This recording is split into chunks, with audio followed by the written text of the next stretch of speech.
Vamos a palavra de Deus pelo pastor Valdemir.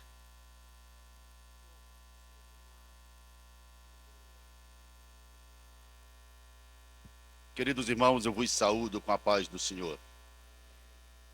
Quero vos convidar para que abramos as nossas Bíblias na segunda carta do apóstolo São Paulo à igreja de Corinto. Glória a Jesus. Para mim é uma das melodias mais lindas do repertório das nossas igrejas, este hino. E há poucos dias nosso conjunto ali de Mojimirim louvava o Senhor com este hino e veio ao meu coração: quem será que vai ver o meu Jesus? Segundo aos Coríntios, capítulo 5 e o versículo 17. Segunda carta de Paulo aos Coríntios, capítulo 5 e o versículo 17, diz assim: assim que, se alguém está em Cristo, nova criatura é.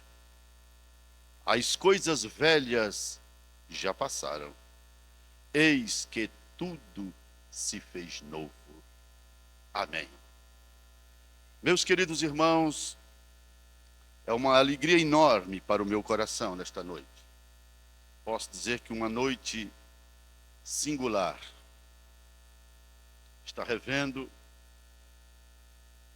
pessoas tão importantes na minha vida. Revendo o pastor Wellington, sua família, membros da sua família. Revendo obreiros, amigos, irmãos, companheiros, pessoas que há algum tempo a gente não se via. Estou tendo o privilégio de vê-los nesta noite. Rever a minha família, meu filho, minha nora, minha netinha. É uma alegria sobremaneira para o meu coração. Queridos, se alguém está em Cristo, nova criatura é. Abrindo um parêntese e já fechando, eu dizia para o pastor que estava ali, e vi entrar um casal da nossa igreja sede ali, Mojimirim, o irmão Zezinho e a irmã Marinês. Eu disse para ele: não tem jeito de eu me esconder mesmo. Eu chego aqui, me aparece o Zezinho é presbítero da nossa igreja, a irmã Marinês.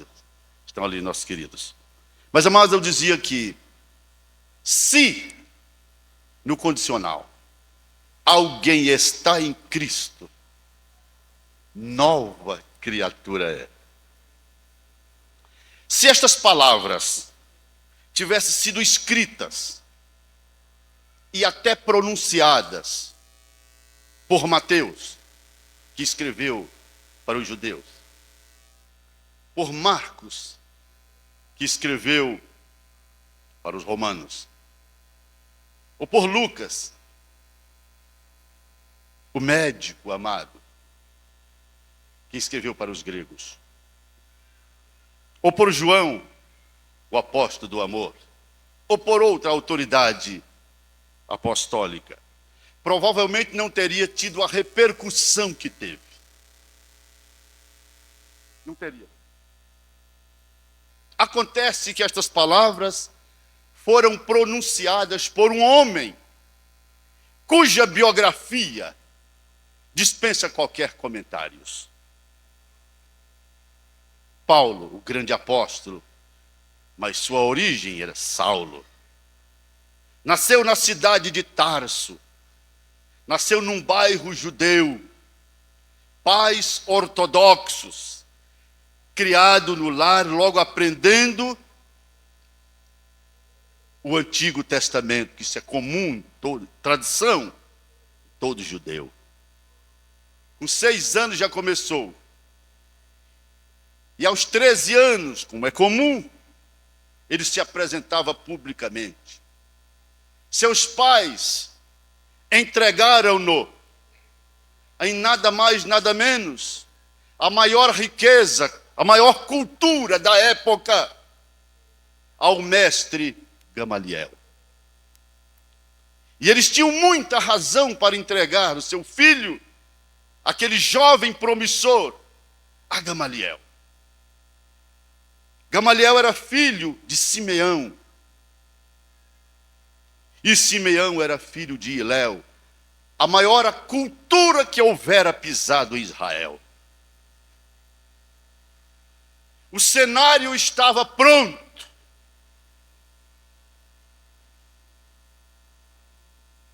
O cenário estava montado. O sinédrio provavelmente ia ser enriquecido com o ilustre filho da cidade de Tarso, porém com um currículo invejável. Seus pais eram oriundos da tribo de Benjamim, tribo guerreira. E Saulo significa Saul no hebraico. Era um orgulho para a cidade e com certeza para a nação. Mas Deus muda. Deus muda. Deus muda, e Deus só muda para melhor.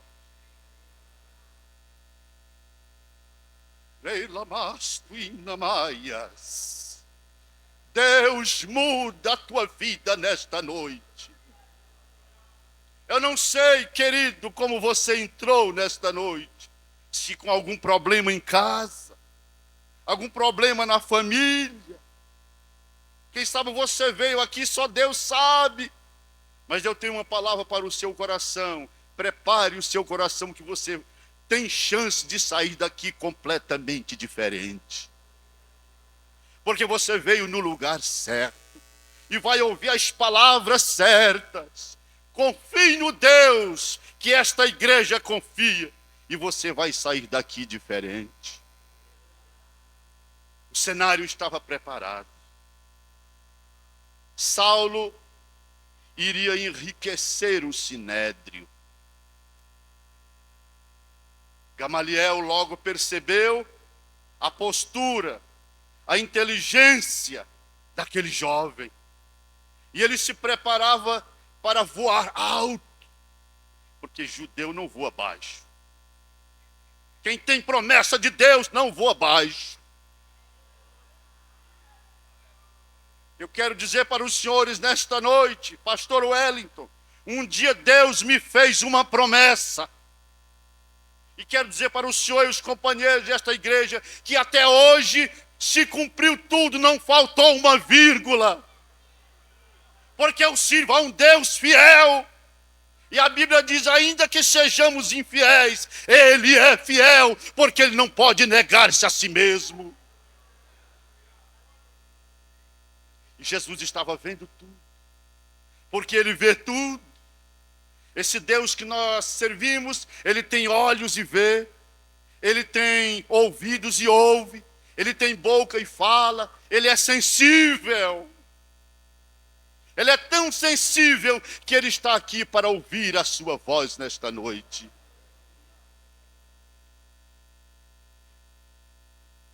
E um dia, aquele jovem ainda não era um rabino. Ele não tinha idade para ser rabino, mas ele queria ser um rabino. E ia chegar lá, porque no projeto dos homens, ele ia ser um rabino. Eu dizia que o cenário estava montado e preparado. Como já tinha um cenário lá atrás preparado, que Deus interviu. Os senhores se lembram? Quando Deus mandou Samuel ir na casa de Jessé, ungir o rei de Israel, um dos seus filhos.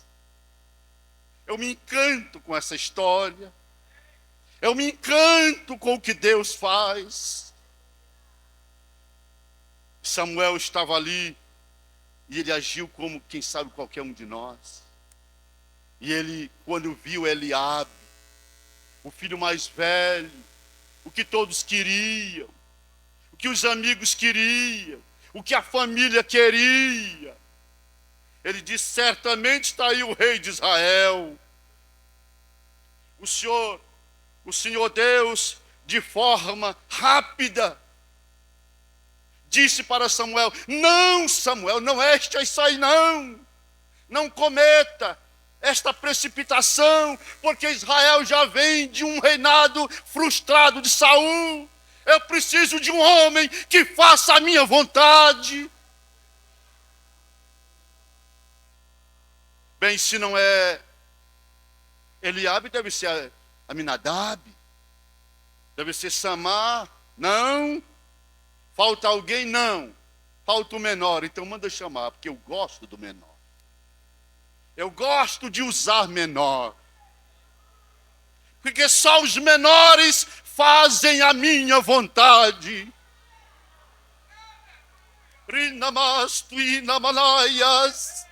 Só os menores, só os pequenos fazem a vontade de Deus. Aleluia. Chegaram, trouxeram Davi, cuidava de ovelhas. Deve ter sido uma frustração muito grande, mas foi aquele que o Senhor quis para reinar em Israel e ser o maior rei da história de Israel até hoje. Assim estava acontecendo com Saulo.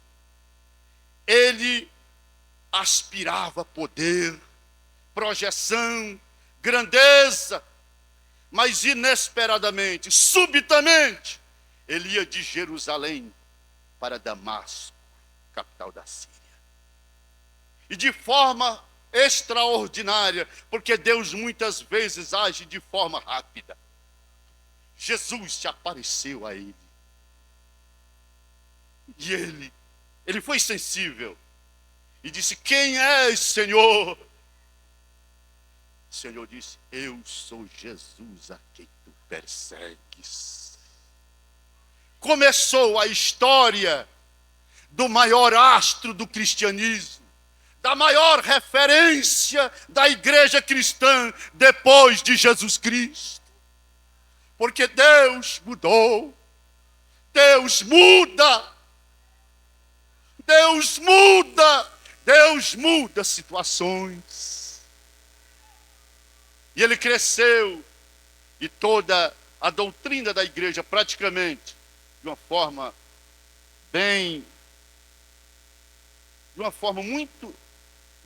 muito grande. Toda a doutrina do Novo Testamento da igreja tem a postura, tem a orientação do apóstolo São Paulo. E ele, nessa segunda carta, ele disse: se alguém está em Cristo, nova criatura é. E é isso que eu quero vos falar nesses minutos, que eu quero ser rigoroso com a minha consciência. O que não é ser uma nova criatura? Talvez eu vá surpreender alguém nesta noite. Mas o que é não ser uma nova, isto é, o que não é referência para ser uma nova criatura? É ser um crente antigo e até fundador de uma igreja. Isso não é referência. Também não é referência participar ativamente de todos os trabalhos da igreja, ainda que isso seja muito bonito, muito bom, mas não é referência. Também não é referência ser profundo conhecedor da Bíblia, até porque os fariseus eram profundos conhecedores. Também não é referência ser religioso, porque os fariseus eram religiosos. E eu não sei por que as coisas acontecem comigo. Eu estive agora no Nordeste do Brasil, em Fortaleza, visitando meus pais, pastor Wellington, e eu não sabia que seria hoje que eu poderia falar para o senhor e a igreja. Uma coisa que me entristeceu demais. Eu estava lendo um dos periódicos da cidade, não sei se era o Povo ou o Diário do Nordeste, e tinha uma entrevista com o ex-arcebispo metropolitano de Fortaleza, Dom Aloysio Loscheider. E entre algumas coisas que lhe foram perguntadas, olha, irmãos, eu quase chorei ali. Porque, irmãos, é muito triste uma coisa dessa. Eu anotei 3 coisas aqui, anotei. No Aloísio, qual a crise espiritual da igreja? Ele disse o materialismo e o consumismo. No Aloísio, como se preparar para morrer? Ele disse, pedindo ao Senhor perdão dos pecados. Até aí tudo, mais ou menos. Mas ouçam, jovens, se você quiser chorar agora ou depois, tem toda a autonomia. No Aloísio, o senhor acha que vai morar no céu?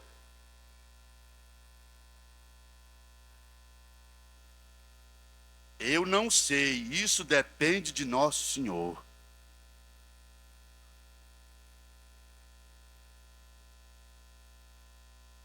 E falou algo no meu coração, um homem tão culto, descendente de alemão, que não estudou francês, inglês, alemão, espanhol, hebraico, latim, grego, fez teologia, filosofia de tudo não sei o que em Roma. Eu li mais ou menos o currículo dele. Mas meu coração ficou tão triste, irmãos, porque aquele homem demonstrou total conhecimento das coisas de Deus. Porque o Evangelho de Marcos, capítulo 15, capítulo 16, diz assim: quem crer e for batizado será salvo. São promessas de Jesus. Quem crer será salvo. E aquela autoridade parece que não sabia de nada com respeito à salvação. E eu lembrei-me, quantos irmãozinhos entre nós, pessoas simples, você pede para falar de Jesus, ele fala, talvez em português não muito rebuscado, mas quando ele começa a falar, existem lágrimas, existe poder de Deus, existe aleluia, existe glória a Deus. Oh, que coisa linda é quando a salvação chega numa pessoa. Agora eu quero vos dizer o que é ser uma nova criatura. A primeira condição para ser uma nova criatura é negar-se a si mesmo. É renunciar o que mais gosta para agradar a Deus. Isto implica amar a Deus e amar o próximo. E eu tenho descoberto durante a minha vida que uma das coisas mais difíceis deste mundo é negar-se a si mesmo.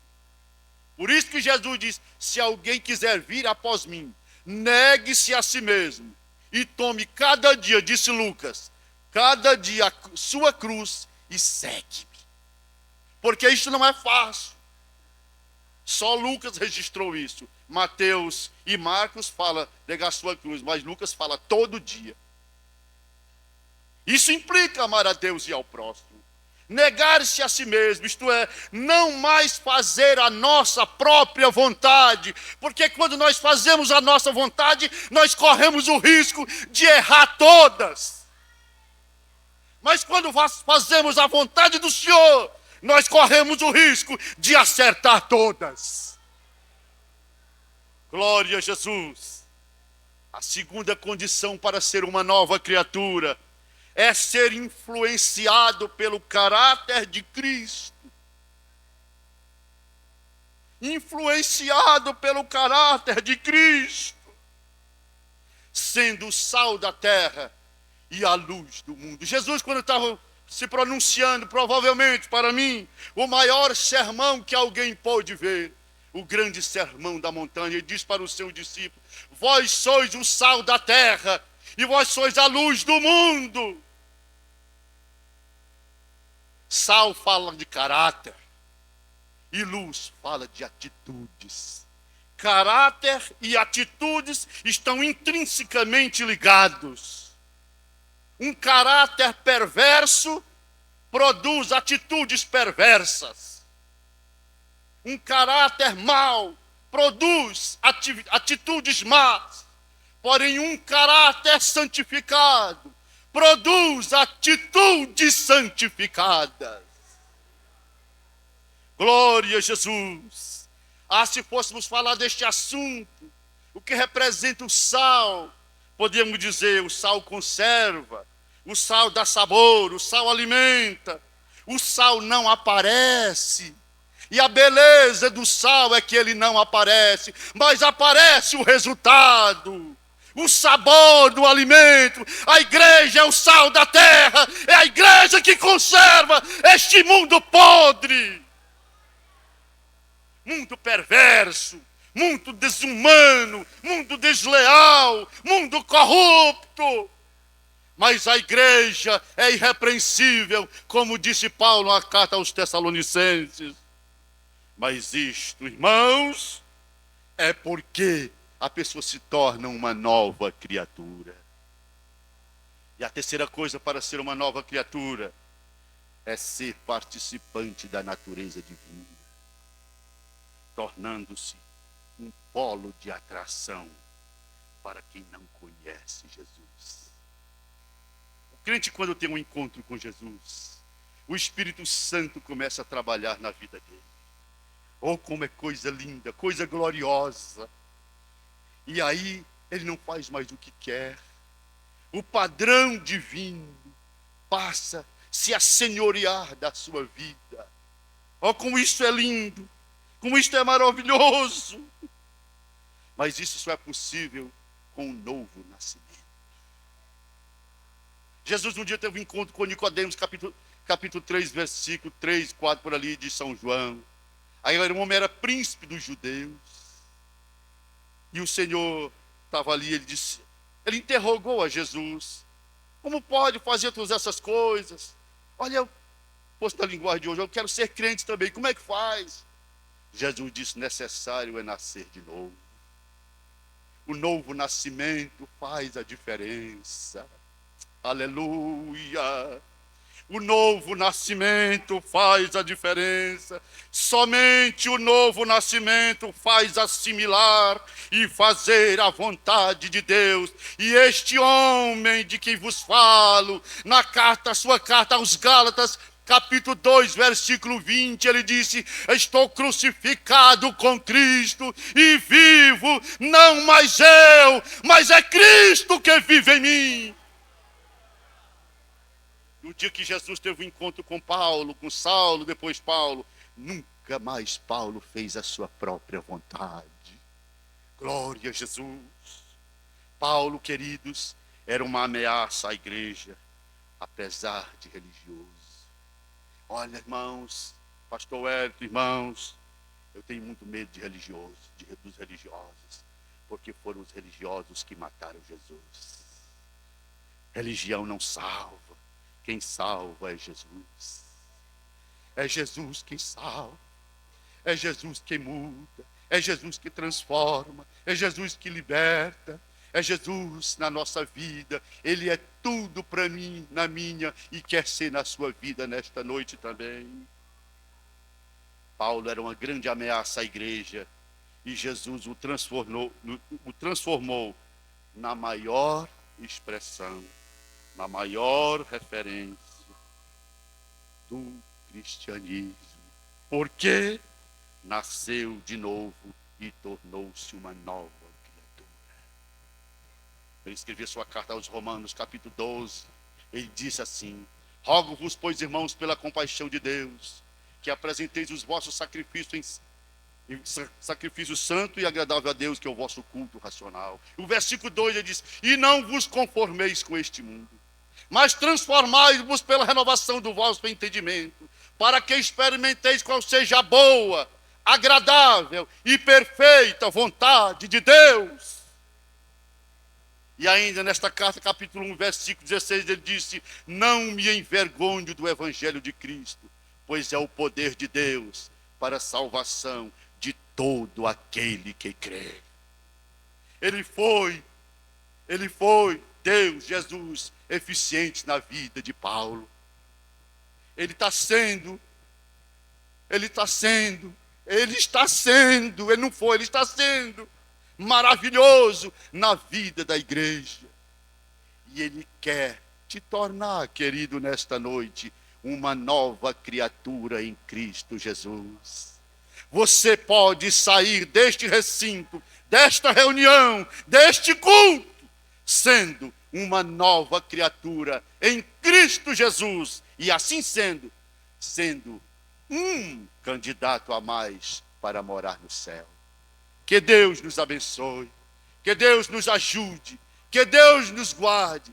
Vamos conservar, irmãos, nós estamos no caminho certo, nós vamos para o céu. Eu tenho dito, eu sou crente, não é para ser pastor, nem para ser pastor presidente, eu sou crente para morar no céu. Disto eu não abro mão. Deus, queridos, vos abençoe em nome de Jesus. Amém.